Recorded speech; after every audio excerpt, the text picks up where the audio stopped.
Selamat datang kembali di video saya. Hari ini kita akan membahas tentang konsep dasar perpajakan. Cus!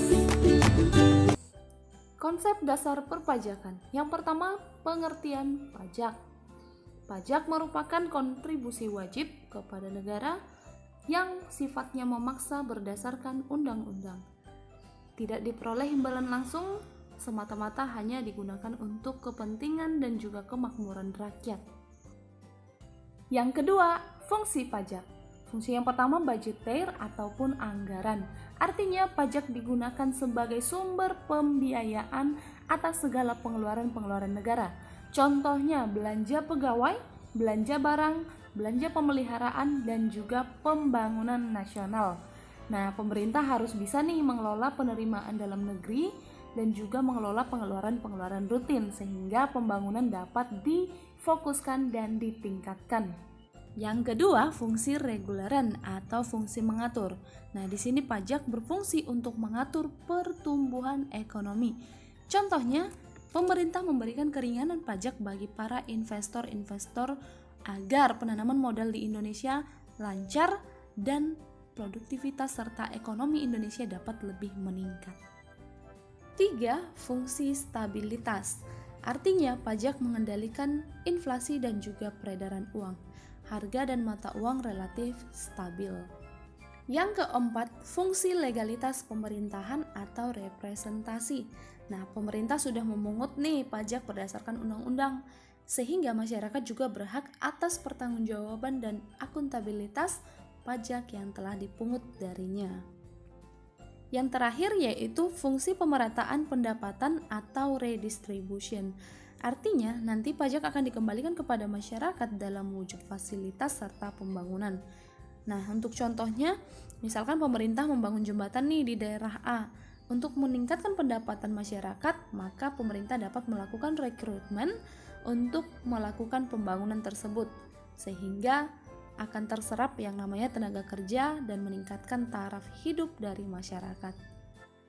Yang ketiga, asas pemungutan pajak di Indonesia. Ada 3. Yang pertama, asas domisili atau domicile principle. Artinya pajak dikenakan terhadap penduduk yang berdomisili di negara tersebut. Yang kedua, asas sumber atau disebut juga dengan source principle. Artinya pajak dikenakan terhadap objek pajak yang dihasilkan dari negara tersebut. Nah, objek pajak berarti penghasilan yang diperoleh dari negara yang dimaksud.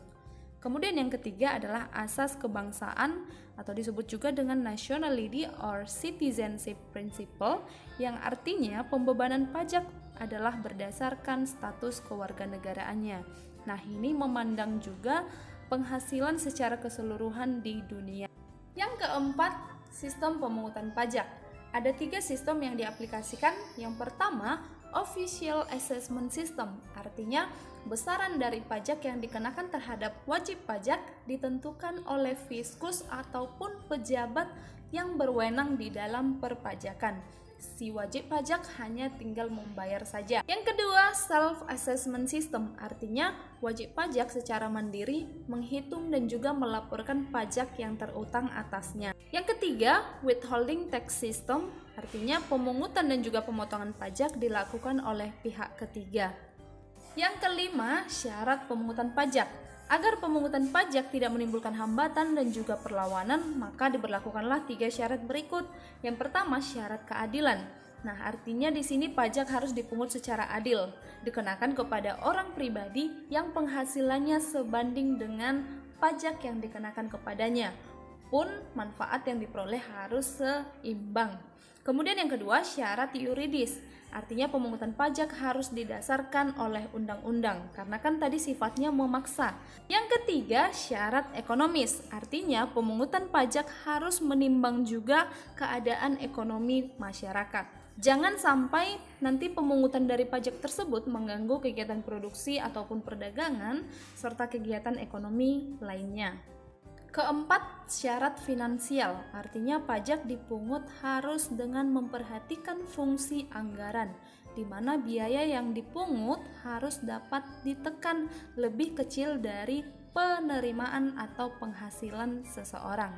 Yang terakhir, sederhana, artinya pemungutan pajak harus sederhana sehingga prosesnya lebih mudah dan mendorong masyarakat dalam memenuhi kewajiban perpajakannya.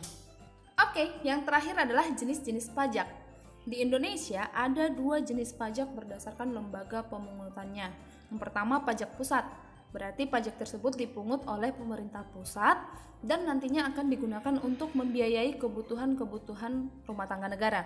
Contohnya pajak penghasilan, pajak pertambahan nilai, pajak penjualan atas barang mewah, bea materai, dan pajak bumi bangunan atas perkebunan, perhutanan, pertambangan, dan lain-lain. Kemudian yang kedua, pajak daerah, artinya pajak tersebut dipungut oleh pemerintah daerah dan digunakan untuk membiayai kebutuhan rumah tangga daerah. Contohnya pajak restoran, pajak hiburan, pajak kendaraan bermotor, dan juga pajak bumi bangunan baik desa maupun kota. Kalau berdasarkan cara pemungutannya ada 2, pajak langsung, artinya pajak tersebut tidak bisa dialihkan kepada orang lain, harus dipikul sendiri oleh wajib pajak yang bersangkutan.